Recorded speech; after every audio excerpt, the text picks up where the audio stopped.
ओम श्री गुरुवे नमः। ओम नमः त्रिपुर सुंदरी। हम श्री एम के बारे में कुछ जानने का प्रयत्न कर रहे थे। आइए प्रारंभ करते हैं। जब वो हिमालय की ओर चले थे, फरवरी की एक शाम को मैंने चेन्नई एक्सप्रेस पकड़ी। हिमालय की ओर मेरी यात्रा शुरू हो चुकी थी। मेरी उम्र उस समय लगभग 20 साल की थी। उन दिनों त्रिवेंद्रम से चेन्नई पहुंचने में 24 घंटे से ज़्यादा लगते थे। यात्रा के दौरान मैं यथासंभव अपने सहयोगी से बात करने से बचता रहा। गाड़ी अगले दिन शाम को एगमोर स्टेशन पहुंची। मेरे नाना चेन्नई में रहते थे और छुट्टियों में मैं 3 बार यहां आ चुका था, अतः इस जगह से काफ़ी परिचित था। चेन्नई में बस सेवाएं काफ़ी अच्छी थीं। मुझे यह पता था कि थियोसोफिल सोसाइटी, रामकृष्ण परमहंस और मेलापुर के कपालेश्वर मंदिर कैसे पहुंचा जाए, लेकिन सबसे पहले हिमालय पहुंचने के लिए मुझे दिल्ली का टिकट खरीदना था। एगमोर स्टेशन से मैंने चेन्नई सेंट्रल के लिए बस पकड़ी। वहां बुकिंग कार्यालय से दिल्ली जाने के लिए 2 दिन बाद द्वितीय श्रेणी का स्लीपर का टिकट मिल गया। उसके बाद मैंने एक छोटे सस्ते से होटल में एक रूम को किराए पर ले लिया। कमरे में जाने के बाद मैंने स्नान किया और तैयार होकर एक मसाला डोसा खाया। फिर बिस्तर पर ही ध्यान लगाया। थक जाने के कारण मैं तुरंत ही सो गया। अगले दिन मैंने रामकृष्ण मिशन, कपालेश्वर मंदिर और थियोसोफिकल सोसाइटी में बिताया। मैंने जे कृष्णमूर्ति की जीवनी और शिक्षाओं को पढ़ा था। वे अब थियोसोफिकल सोसाइटी के साथ अपने सारे रिश्ते तोड़ चुके थे और थियोसोफिकल गुरुओं को थियोसोफिस्ट की महज कल्पना की उड़ान कहकर खारिज कर चुके थे। फिर भी मेरा दृढ़ व्यक्तिगत विश्वास था कि निश्चित रूप से महान आध्यात्मिक गुरुओं का अस्तित्व है। पहले एक बार समुद्र के निकट थियोसोफिकल सोसाइटी के विशाल परिसर में घूमते समय मैंने वहां एक ठोस उपस्थित और अद्भुत शांति का अनुभव किया था। इस बार थियोसोफिकल सोसाइटी के परिसर के विशाल वट वृक्ष के नीचे बेंच पर बैठे बैठे मैं अंदर के एक गहरे विस्तार और शांति से अभिभूत हो गया।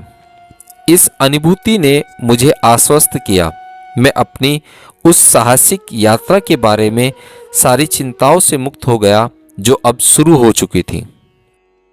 उसके बाद मैं प्रसिद्ध सूफी संत मोती बाबा की कब्र देखने गया और शाम तक होटल लौट आया।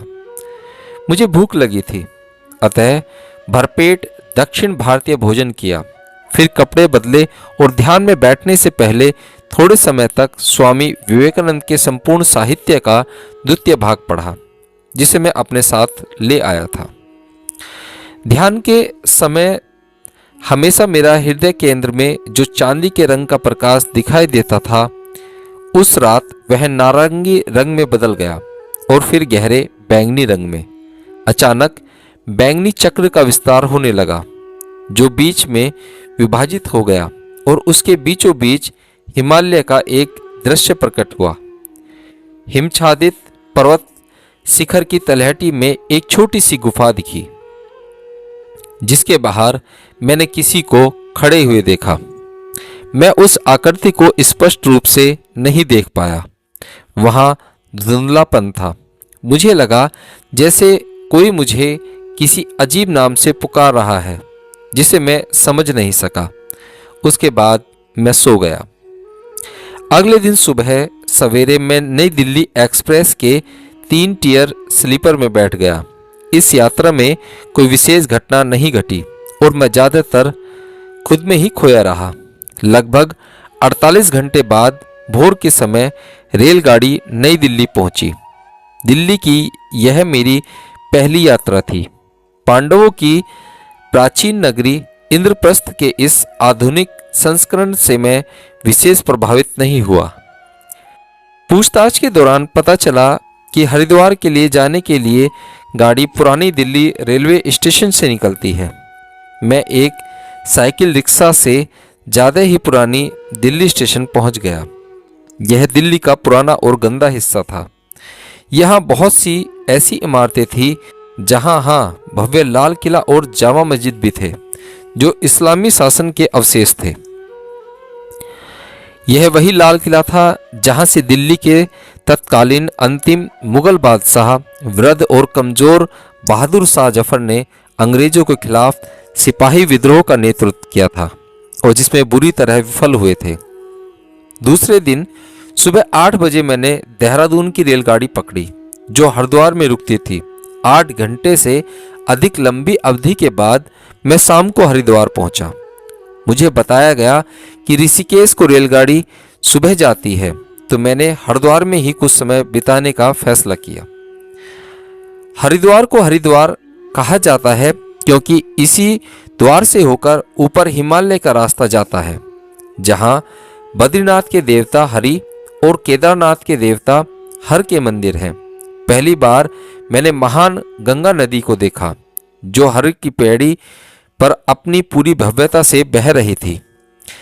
यह दृश्य बहुत ही लुभावना और मनमोहक था। जाहिर है वहाँ बहुत सारे पर्यटक और तीर्थयात्री इधर उधर घूम रहे थे और अपने अपने कामों में व्यस्त थे, लेकिन ये सब निर्मल ठंडे और लगातार बहते पानी पर एकटक लगे मेरे ध्यान को भटका नहीं सके। फिर मैंने कुछ ऐसा कर डाला जो मुझे अचानक ही सूझ पड़ा था। मैंने अपने लिए एक पीले रंग की धोती, घुटने तक की लंबाई का छोटी बाहों वाला पीला कुर्ता और एक पीले रंग का झोला खरीद लिया। फिर मैं नाई की दुकान में गया। उस सिर के पीछे बालों का एक छोटा गुच्छा यानी कि शिखा को छोड़कर सब बाल और मूछें वगैरह सब मुड़वा ली। एक वही पिगटेल जैसी शिखा थी जिसे हिंदू परंपरा के नवसाधक सैकड़ों वर्षों से धारण करते आए हैं। नाई के शीशे में जब मैंने खुद को देखा तो बड़ा अच्छा लगा। वहाँ था उज्जवल चेहरे वाला एक युवा ब्रह्मचारी, हिमछादित पर्वत श्रृंखलाओं में एक महान गुरु की तलाश में मैं सुदूर और दुर्गम यात्रा के लिए तैयार। उसका विश्वास था कि उसके गुरु वहीं रहते हैं। हरि की पौड़ी पर मैंने गंगा में स्नान किया और पीली धोती और कुर्ता पहन लिया। पैरों में रबर की चप्पलें ठीक जान पड़ी क्योंकि मैंने कई साधुओं को ऐसी चप्पलें पहने हुए देखा था।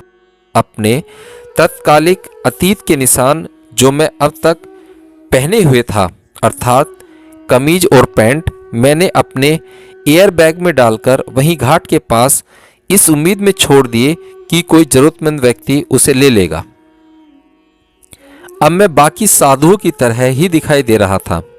मेरे दाएं कंधे पर लटके कपड़े के झोले में कुछ किताबें, एक तौलिया, एक पेंसिल और एक टूथब्रश था।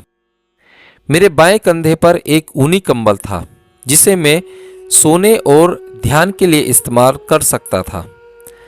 अब मुझे जरूरत थी एक पीतल के सुंदर कमंडल की, जिसे मैंने पास की दुकान से खरीद लिया।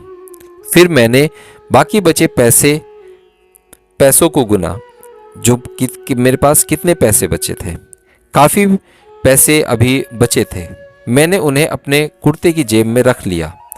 तभी मेरी नज़र पड़ी अपनी एनिकार घड़ी पर जो मेरे दादा ने 2 साल पहले मुझे तोहफे में दी थी। सत्य के एक घुमंतु खोजी की सामान्य भंगिमा से वह कितनी बेमेल दिख रही थी। मैंने उसे निकालकर चुपचाप वहीं स्नान घाट की सीढ़ियों पर छोड़ दिया। अब हरिद्वार घूमने का समय था। शायद मुझे वहां कोई महान योगी मिल जाए। हर की पौड़ी से मैं शिवालिक पहाड़ों की ओर अनेक मंदिरों और आश्रमों की छत को देख सकता था। जब मैं ऊपर की ओर चला तो हनुमान जी का एक छोटा सा मंदिर दिखा। मंदिर के वृद्ध ब्राह्मण पुजारी ने मेरे माथे पर लाल तिलक लगा दिया। जब मैंने उसे प्रथागत दक्षिणा नहीं दी तो वह निराश सा दिखा, परंतु जैसे ही मैंने उसे 1 रुपया दिया तो उसने मुझे लंबी और सुखी जीवन जीने का आशीर्वाद दिया। उसके बाद मैं कई मंदिरों और आश्रमों में गया और वहाँ तरह तरह के साधु और साधकों को देखा। खड़े तिलक वाले वैष्णव, विभूति की आड़ी धाराओं वाले शैव, लाल तिलक वाले शाक्त और दूसरे अजीबोगरीब चिन्ह वाले जो मैंने पहले कभी नहीं देखे थे। कुछ आकर्षक वस्त्र धारण किए हुए थे, कुछ अजीबोगरीब, कुछ अन्य साधारण भगवा धोती पहने हुए थे और कुछ लोग तो केवल लंगोटी में ही थे। मैंने वहां जटाओं वाले नागा साधुओं को देखा जो दिगंबर यानी निरे नग्न थे। वे त्रिशूल पकड़े हुए बेपरवाह घूम रहे थे, अपने ऊपर जनता के ध्यान से प्रसन्न लगते थे। निर्वाणी परमहंस अखाड़ा के महामंडलेश्वर प्रमुख मठाधीश की अध्यक्षता में चल रहे एक आश्रम में मुझे केरल के एक आदमी से मिलना हुआ जो मठाधीश का करीबी शिष्य होने का दावा कर रहा था। शायद मेरे लहजे से उसे पता चल गया था कि मैं भी केरल का हूँ। वह मुझे भोजन कक्ष में ले गया। वहाँ उसने मुझे एक बड़ा गिलास गाय का दूध दिया। फिर हम दोनों ने बड़े लंबे समय तक बात की। वह भारत सरकार से सेवानिवृत्त था और तब से आश्रम में ही अपने गुरु के पास बस गया था। उसकी पत्नी मर चुकी थी और अपनी सुंदर बेटी के साथ रहता था जो वही आश्रम के स्कूल में पढ़ाती थी। जब मैंने उसे अपनी असली नाम बताया तो वह अचंभे में पड़ गया, लेकिन मुझसे थोड़ी देर बात करने के बाद वह मेरे वास्तविक ध्येय और हिंदू दर्शन के प्रति मेरी गंभीर रुचि से काफी खुश और आश्वस्त हो गया। गंभीर साधक लगते हो, उसने कहा, परंतु साधुओं को अगर तुम्हारे असली नाम का पता चला तो तुम अपने इस अध्ययन को आगे नहीं बढ़ा सकोगे और न ही आध्यात्मिक साधना की दीक्षा ले पाओगे, क्योंकि दुर्भाग्यवश कट्टरपंथी लोग अभी भी मौजूद हैं इस दुनिया में। मेरा सुझाव है कि तुम एक हिंदू नाम अपना लो। दीक्षा लेने के बाद हिंदू भी अपना नाम बदल लेते हैं। कौन से हिंदू देवता तुम्हें प्रिय हैं? शिव, मैंने कहा। ध्यानस्थ शिवयोगी जो कैलाश पर्वत पर विराजमान है। बहुत अच्छा, उसने कहा। मेरे विचार से शिव प्रसाद बहुत उत्तम नाम है।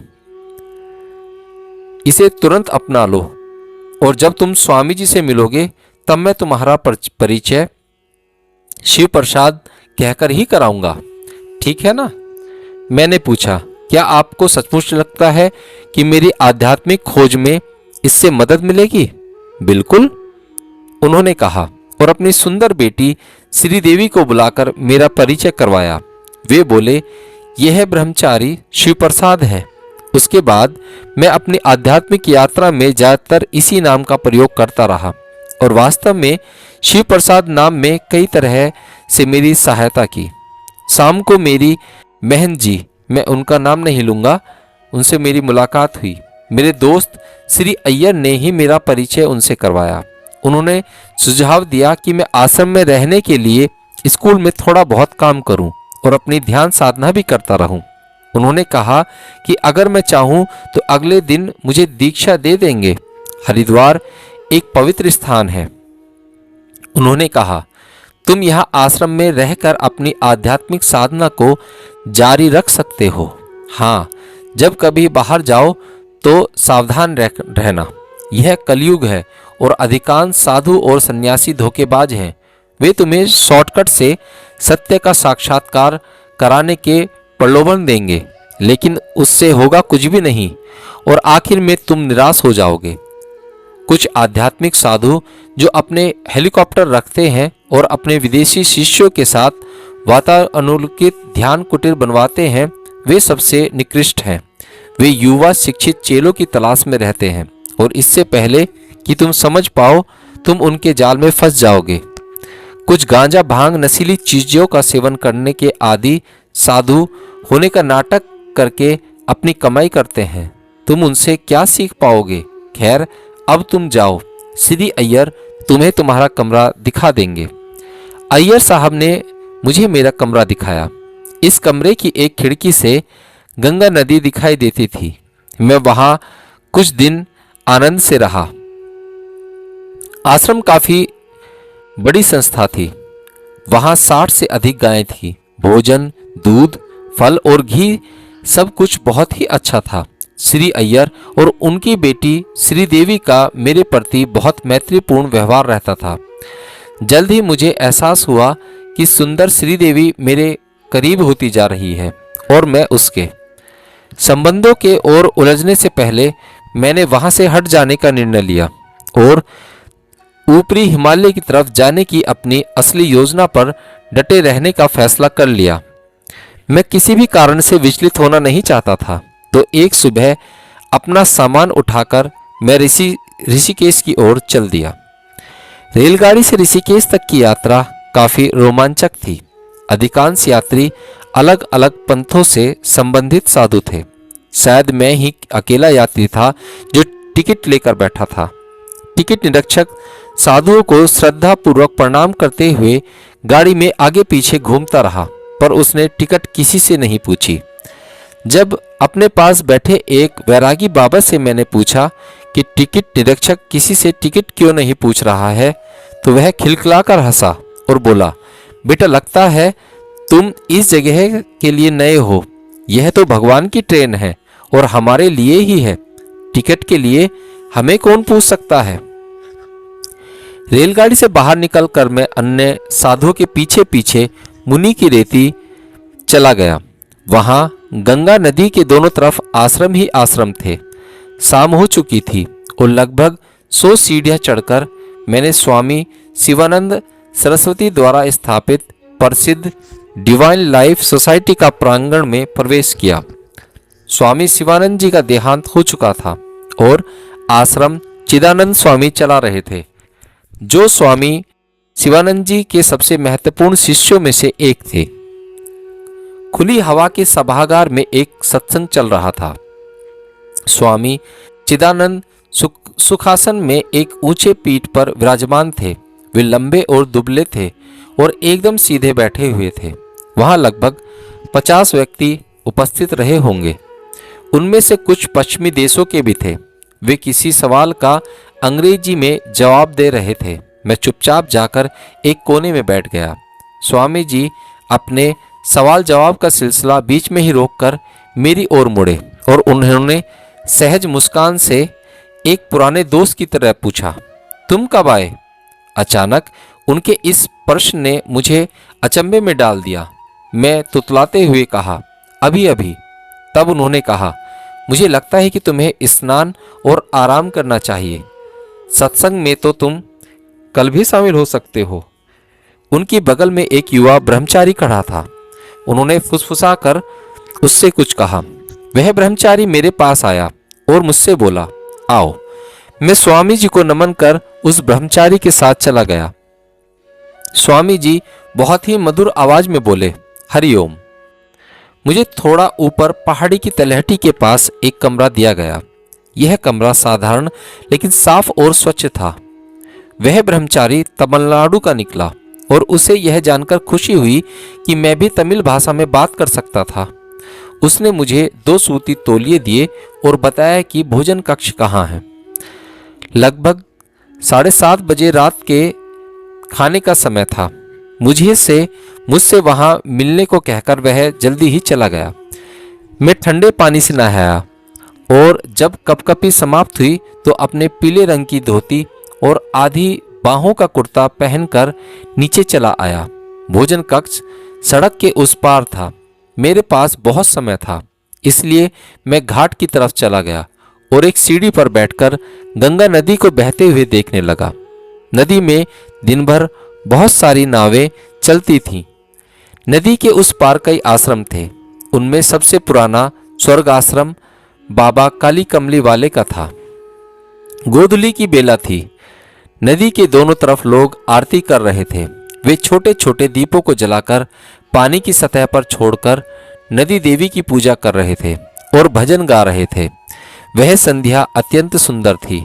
नदी के उस पार के आश्रमों से प्राचीन संस्कृत भाषा में अत्यंत सुंदर और सम्मोहक ध्वनि में मंत्रोच्चार की आवाजें आ रही थी। अचानक भोजन कक्ष का घंटा बजा और एकदम सीढ़ी से उठ खड़ा हुआ। वास्तव में आत्मा तो तृप्त थी, लेकिन शरीर को बहुत भूख लगी हुई थी। एक बड़े से भोजन कक्ष के सुंदर अंदर साधु और दंडी स्वामी एक तरफ बैठे थे और बाकी सब दूसरी तरफ। सबके सब पलाथी मारकर जमीन पर बैठे थे और अपनी स्टील की प्लेटों में खाना खा रहे थे। तमिलनाडु का वह ब्रह्मचारी कुछ अन्य लोगों के साथ भोजन परोस रहा था। वह दक्षिण भारतीय पद्धति का भोजन था, जिसमें चावल, सब्जी, सांभर और एक लड्डू भी था। मुझे बहुत भूख लगी थी, इसलिए भरपेट खाना खाया। पेट भर जाने पर अचानक मुझे बहुत थकान महसूस हुई और नींद आने लगी। उसी ब्रह्मचारी से रोज की दिनचर्या के बारे में पूछने के बाद मैं अपने कमरे में चला आया और थोड़ी देर खिड़की खोलकर चारपाई पर ध्यान लगाकर बैठा। उसके बाद मैं बिस्तर पर लेट गया और तुरंत ही सो गया। उस रात मैंने सपने में देखा कि मैं एक घाटी में एक पगडंडी पर चल रहा था, जहां शुद्ध स्फटिक की भांति स्वच्छ जल की धारा बह रही थी। धारा के किनारे एक फूस की छोटी सी झोपड़ी थी। जब मैं झोपड़ी के पास पहुंचा तो एक व्यक्ति बाहर आया। उसका चेहरा एक सफेद पर्दे से छिपा हुआ था। उसे देखकर मैं कुछ भयभीत हुआ और डर से वहीं जम गया। उसने कहा, डरो मत, मैं तुम्हारा दोस्त हूं। लोग मुझे एम के नाम से पुकारते हैं और इसी नाम से तुम्हें भी बुलाया जाएगा। संतुष्ट मत हो जाना और तलहटी में मत पड़े रहना। आगे चलो, पहाड़ों पर बढ़ चलो, मैं तुम्हारी प्रतीक्षा कर रहा हूं। उसके बाद सब कुछ गायब हो गया। वह घाटी, वह धारा, झोपड़ी और पर्दे में छुपा हुआ वह व्यक्ति भी। मैं अकेला था और मेरे चारों तरफ ग्लेशियर था। मौसम ठंडा था और मैं कांपने लगा। हे प्रभु, मेरी सहायता करो, मैं चिल्लाया और उठकर बैठ गया। वास्तव में मुझे ठंड लग रही थी, क्योंकि मैंने रजाई से खुद को ठीक से ढका नहीं था। सूर्योदय होने को ही था और तभी शंख बजने की आवाज आई। आश्रम में सुबह की दिनचर्या काफी जल्दी शुरू हो गई थी। सुबह की पूजा के बाद योगासनों का अभ्यास प्रातः 6 बजे शुरू हो जाता था। अभी आधे घंटे का ध्यान और उसके बाद स्नान, फिर सुबह 8 बजे हल्का नाश्ता। उसके बाद 10:30 बजे तक पुस्तकालय में या अपने कमरे में ही स्वाध्याय। ठीक 10:30 बजे महासचिव स्वामी कृष्णानंद जी उपनिषदों पर प्रवचन करते थे।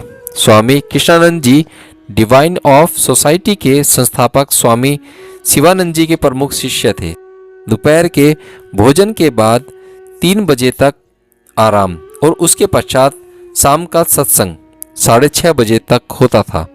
7:30 बजे रात के खाने के बाद आश्रम के अंदर रहने वाले लोगों को बाहर जाकर निरुद्देश्य भटकने से हतोत्साहित किया जाता था।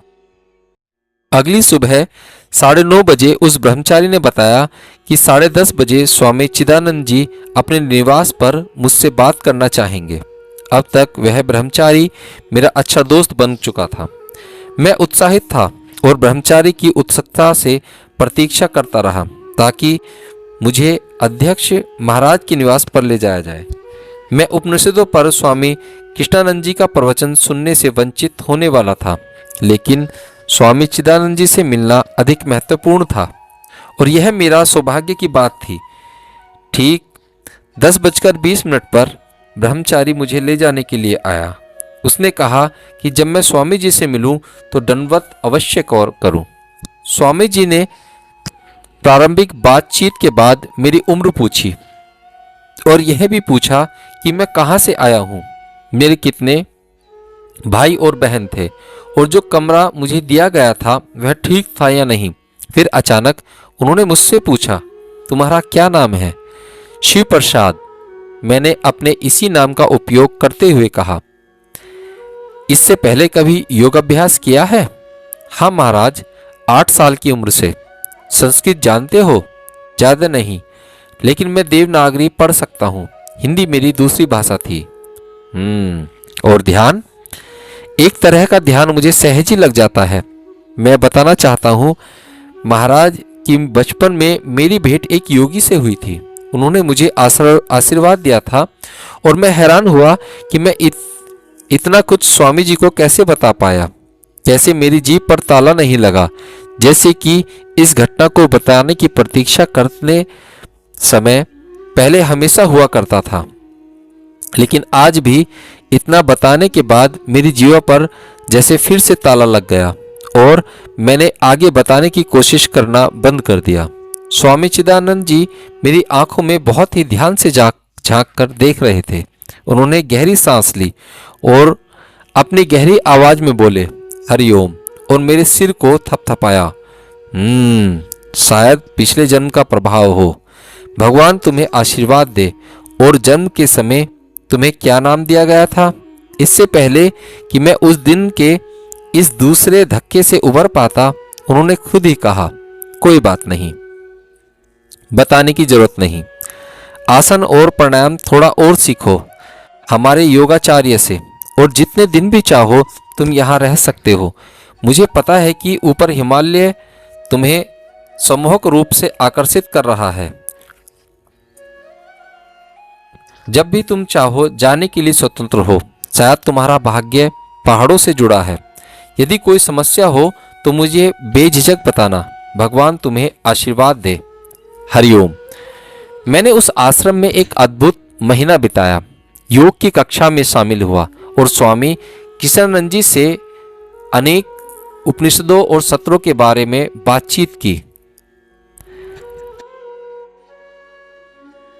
स्वामी चिदानंद जी के शाम के अधिकांश सत्संगों में मैं सम्मिलित होता रहा। इसके बावजूद मेरे पास ऋषिकेश में भ्रमण के लिए समय रहता था।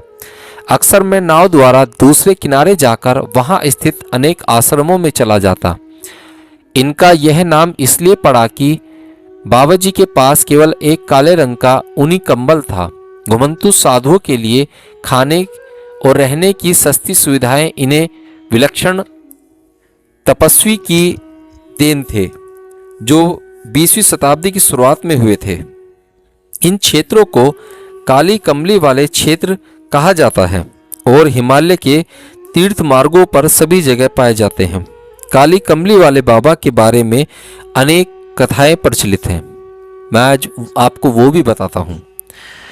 मैं उनमें से सिर्फ एक के बारे में आपको बताता हूँ। कुख्यात सुल्ताना नामक गुज्जर डकैत इसी इलाके में रहता था। वह अमीर तीर्थ यात्रियों के कारवां और अमीर आश्रमों को लूटा करता था। यह कहा जाता है कि अमीर आदमी उसके नाम से ही डर से कांपते थे। लूटने की उसकी अनोखी तकनीक यह थी कि वह पहले ही चेतावनी भेज देता था और दिन के उजाले में निर्धारित समय पर लूट करता था। एक बार उसने काली कमली वाले बाबा को कहलवा भेजा कि वह एक निश्चित दिन नियुक्त समय पर बाबा जी के स्वर्ग आश्रम का जो कोष है उसे लूटने आएगा। आश्रम के सभी कर्मचारी और भक्त अत्यंत भयभीत हो गए। बाबा निश्चिंत थे। निश्चित दिन उन्होंने सुल्ताना और उसके गिरोह के लिए भोजन और दोपहर के खास भोजन का बंदोबस्त किया और अपनी कुटिया के चबूतरे पर बैठकर उसका इंतजार करने लगे। डाकू अपने गिरोह के 6 हथियारबंद डकैतों के लेकर सही समय पर आ धमका। उसके पास तलवारें और बंदूकें थीं। जैसे ही वह डाकू अपने घोड़े से उतरा, बाबा खुद उसकी ओर गए और उसका स्वागत किया।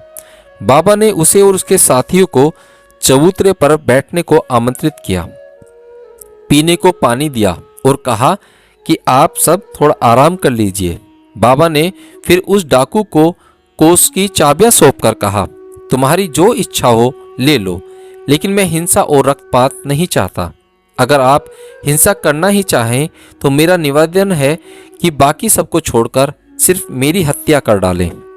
मेरे लिए जीवन और मृत्यु एक समान है। इस इलाके के प्रमुख पुलिस अधिकारी मेरे खास भक्त हैं और मैं चाहता तो इससे बड़ी आसानी से मदद मांग सकता था, लेकिन फिर यहाँ हिंसा और रक्तपात हो जाता और कई लोग अपना जीवन खो देते, जो मैं कदापि नहीं चाहता। खजाने और लूटने के बाद आप सब तुरंत चले न जाएं। मैंने आप सबके लिए एक दावत की व्यवस्था की है। आप और आपके साथी शांति और आनंद से दोपहर का भोजन स्वीकार करें और थोड़ी देर आराम करें। तत्पश्चात जाएं। मेरी आपसे और अन्य किसी भी जीवित प्राणी से किसी प्रकार की कोई दुश्मनी नहीं। अब आपको जो उचित लगे सो करिए। डाकू का सामना अब तक इस तरह के आदमी से कभी नहीं हुआ था। उसने अपना सिर आदर के साथ झुकाया और कहा जाता है कि उसने बाबा से माफ़ी मांगी और खजाना लूटने के बजाय सोने के सिक्कों का एक छोटी राशि का योगदान दिया और दोपहर के शानदार भोजन के लिए बाबा को बहुत बहुत धन्यवाद देकर वापस चला गया। मैं कई आश्रमों में गया।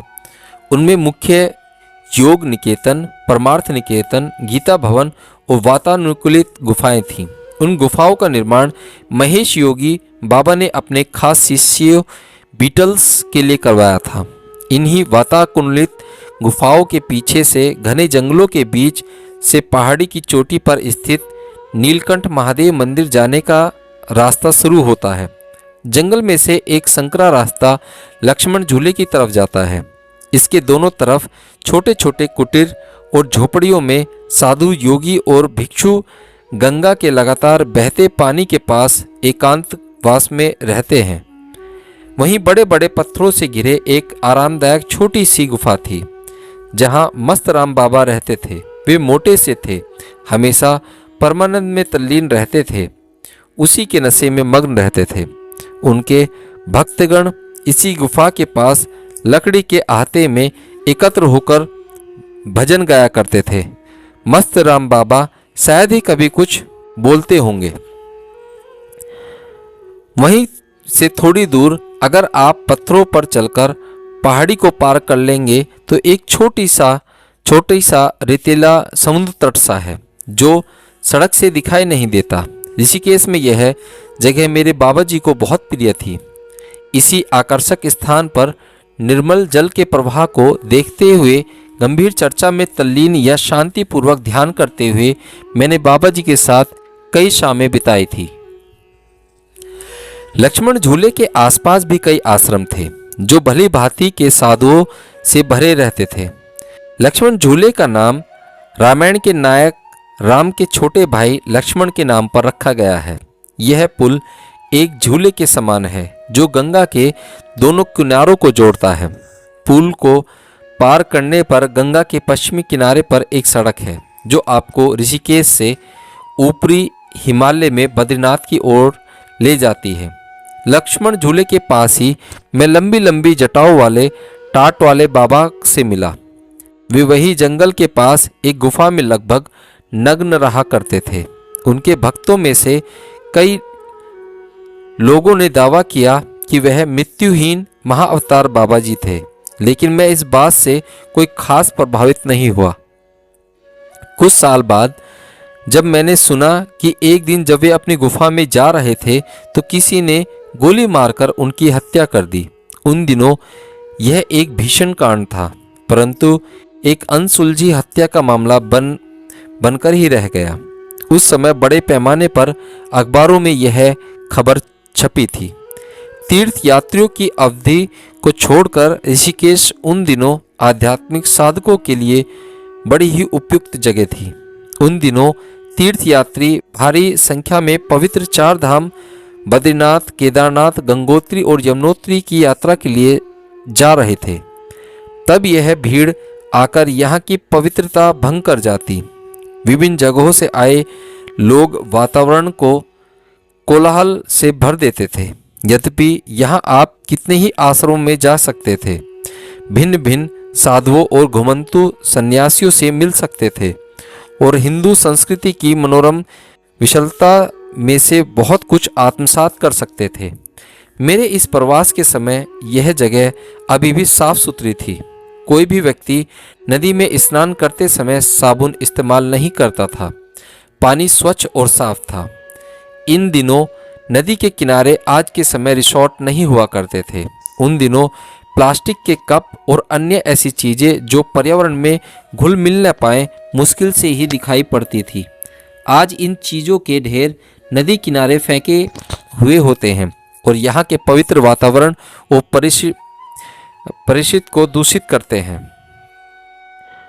उन दिनों कुछ विदेशी जो नजर आते थे वे या तो गंभीर आध्यात्मिक जिज्ञासु होते थे यहाँ की वे हिमालय की ऊंचाइयों से सम्मोहित पर्वतरोही। फिर भी मैं संतुष्ट नहीं था। आखिर थी तो यह तलहटी ही, भले ही कितनी सुंदर से ही। मेरी अंतरात्मा से बर्फ से ढकी चोटियों के लिए ललायत हो रही थी। मैं कितने ही साधु और सन्यासियों से मिला था, लेकिन कोई भी मुझे एक महान हिमालय योगी जैसा नहीं लगा। उनमें से कुछ वास्तव में बड़े विद्वान थे, कुछ बड़े बड़े मठों के अध्यक्ष थे, तो कुछ योग विद्या के विशेषज्ञ थे और कुछ घुमंतु भांग के आदि वैरागी। इनमें से कई तो केवल पवित्र भिखारी ही थे। आमतौर पर ये लोग हिंदू धर्म और दर्शन के वास्तविक गहरे पहलुओं से अनभिज्ञ थे। मैं इस तरह के साधुओं से बुरी तरह से निराश और दुखी था। फिर भी उसकी तलाश करते करते, जिसे अभी मैं ठीक से परिभाषित नहीं कर पा रहा था, मैंने कुछ और समय यहाँ ध्यान क्रिया और घंटों गंगा को निहारते योगाभ्यास में और ज़्यादा से ज़्यादा पढ़ने में बिताया। पूर्णिमा की रातें नदी के किनारे विशेष रूप से मनमोहक और सुंदर होती थीं। एक रात जब मैं नदी के प्रवाह की धवनी पर मंत्रमुग्ध बैठा हुआ था, एक दक्षिण भारतीय पुराना भिक्षु मेरे बगल में आकर बैठ गया। उस मनमोहक दृश्य की सुंदरता के विषय पर मेरे साथ सहमत होने के बाद उसने कहा, तुम्हें पता है कि मैं एक बहुत लंबे समय से तुमसे बात करना चाहता था। क्या मैं अब बात कर सकता हूँ? हाँ, मैंने अनिच्छा से इस एहसास से दुखित होते हुए कहा कि इस सुंदर रात का जादू अब इस नश्वर भाषण से नष्ट होने वाला है। देखो, मैं यहाँ कई वर्षों से हूँ। शुरुआत में तो यह सब बड़ा रोमांचक लगता था। सत्संग, भावनाओं से भरे भजन, भगवा कपड़ों वाले भिक्षु, नदी, पहाड़ और अन्य कई आकर्षक बातें। त्याग की एक बुलंदी तस्वीर से मोहित होकर मैं एक अच्छी नौकरी, पत्नी और बच्चों को छोड़कर यहाँ चला आया, जिसका चित्रण मेरे स्वामी जी ने किया था, जो इस दुनिया में नहीं रहे। और फिर धीरे धीरे वह पर्दा हट गया। अब मैंने आश्रमों में पाखंड और सत्ता का संघर्ष देखा और आश्रमों में रहने वाले एक अजीब सी घुटन। लेकिन अब बहुत देर हो चुकी है। मेरे बच्चों को मुझसे नफरत है और मेरी पत्नी ने खुशी खुशी किसी और से शादी कर ली है। मैं ध्यान में कुछ भी नहीं देख पाया। मैं अभी भी वही कामनाओं से भरा हुआ नाराज व्यक्ति हूँ जो मैं पहले था। मैंने संन्यास ले लिया है और अब मैं इस भूमिका को छोड़ भी नहीं सकता। मैं सामाजिक रूप से एक बेकार व्यक्ति, एक मिसफिट हो गया हूँ। मैं अब सिर्फ उस उम्मीद पर जी रहा हूँ कि एक दिन मर जाऊँगा, लेकिन कम से कम मेरे पास भोजन और आश्रय तो है। मैंने पूछा, तुम मुझे यह सब क्यों बता रहे हो? मैं उसके शब्दों से हिल गया था।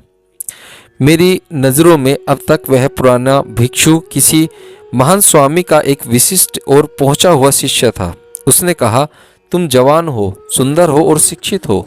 मुझे लगा इससे पहले कि बहुत देर हो जाए तुम्हें चेतावनी दे देनी चाहिए। हिमालय की थोड़ी जोखिम भरी यात्रा के अलावा यहाँ कुछ नहीं है। अतः यहाँ कुछ समय घूम लो और उसके बाद वापस चले जाओ। एक किताब लिख डालो।